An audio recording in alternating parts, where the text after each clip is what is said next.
Right now, China is celebrating the Lunar New Year. Trains are full, families gather, factories slow down, fireworks light up the sky. For a few days, the rhythm of the world's second-largest economy softens. But history rarely pauses just because people do. Some of the most consequential shifts in global systems don't happen during moments of crisis. They happen during moments of quiet. And that is exactly where this story begins. On February 6, 2026, BCA Research released its China Geopolitical Outlook 2026. This wasn't written for headlines. It wasn't written for retail traders. It was written for sovereign funds, central banks, and institutions that allocate capital across decades. Its core argument is simple. The rivalry between the United States and China is no longer cyclical. It is structural. For decades, U.S.-China relations moved in waves: tension, negotiation, stabilization, expansion. But that pattern depended on one assumption: that integration was the default setting of the global system. According to BCA's analysis, that assumption no longer holds. Today, roughly 70% of advanced economies formally label China a strategic competitor, compared with less than 30% a decade ago. Language has changed, and when language changes inside institutions, policy follows. That is the first layer. Now comes the second: industrial policy. BCA's synthesis of OECD and IMF data shows that government-directed industrial subsidies in both China and the United States have more than doubled as a share of GDP since 2015, particularly in semiconductors, advanced manufacturing, and clean energy. Subsidies create capacity. Capacity creates employment. Employment creates political constituencies. Once that happens, reversal becomes costly. Industrial policy hardens. That's the second layer of structural competition. Then comes technology. According to the report, more than 90% of advanced semiconductor manufacturing capacity globally is now subject to export controls, security reviews, or investment screening, compared with less than 40% 10 years ago. That isn't decoupling in the dramatic sense. It is filtration. Companies are no longer simply asking, where is it cheapest to produce? They are asking, which systems rules can we afford to align with? That question has no short-term answer, because switching systems is expensive. Now here's the paradox. Despite all of this friction, U.S.-China goods trade has not collapsed. It remains near historical highs in nominal terms. Trade hasn't disappeared. It has shifted. BCA notes that China's direct share of U.S. imports has fallen by roughly 8 to 10 percentage points since 2018, while imports from Southeast Asia, Mexico, and India have risen proportionally. Globalization hasn't ended. It has been rerouted. But rerouting is not free. According to BCA's modeling, global supply chain redundancy has increased by approximately 25 to 30% since the pandemic.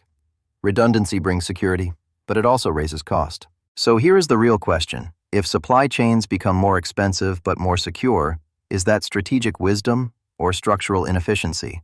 There is no neutral answer, because your answer depends on whether you prioritize resilience or price. And that is the third layer. Capital. BCA finds that more than 60% of global foreign direct investment flows are now subject to screening mechanisms, compared with less than 20% in 2010. Money still moves, but it moves with permission. Financial openness is no longer assumed. It is conditional. That changes how global growth compounds. Then comes the fourth layer: emerging markets and commodities. In December 2025, BCA published Key Views 2026, EM, China, and Commodities, placing China's outlook within a broader emerging market and risk asset framework. Their assessment suggests that cyclical assets tied to China may experience structural pressure before durable stabilization emerges. In other words, volatility is not just cyclical, it may reflect deeper adjustment. And when industrial policy, capital screening, supply chain rerouting, and asset repricing all align at the same time, flexibility narrows. Structures solidify. Now step back even further. BCA Research was founded in 1949, the same year modern China was established. One became a geopolitical actor. The other became a long-horizon observer of geopolitical systems. For decades, BCA has studied global macro cycles, sovereign risk, structural transitions. Its China analysis today is not a reaction. It is part of a long arc of institutional observation. History matters here, because structural shifts rarely announce themselves dramatically. They accumulate. Now let's step away from institutions. Imagine a factory worker in a smaller Chinese city. During Lunar New Year, he hears less about export orders and more about domestic demand, strategic industries, and industrial upgrading. He doesn't read geopolitical reports, but he understands that the sectors labeled priority will determine job stability. Now imagine an American household. Electronics cost more, delivery times lengthen. The word reshoring appears on nightly news. They don't read macro research, but they feel that globalization is no longer effortless. Neither family voted for structural rivalry, but both live inside it. This is what makes structural change powerful. It is not loud, it is lived. And that may be the quiet message beneath the fireworks this Lunar New Year. 2026 may not look dramatic. Markets may fluctuate. Diplomatic language may soften or harden.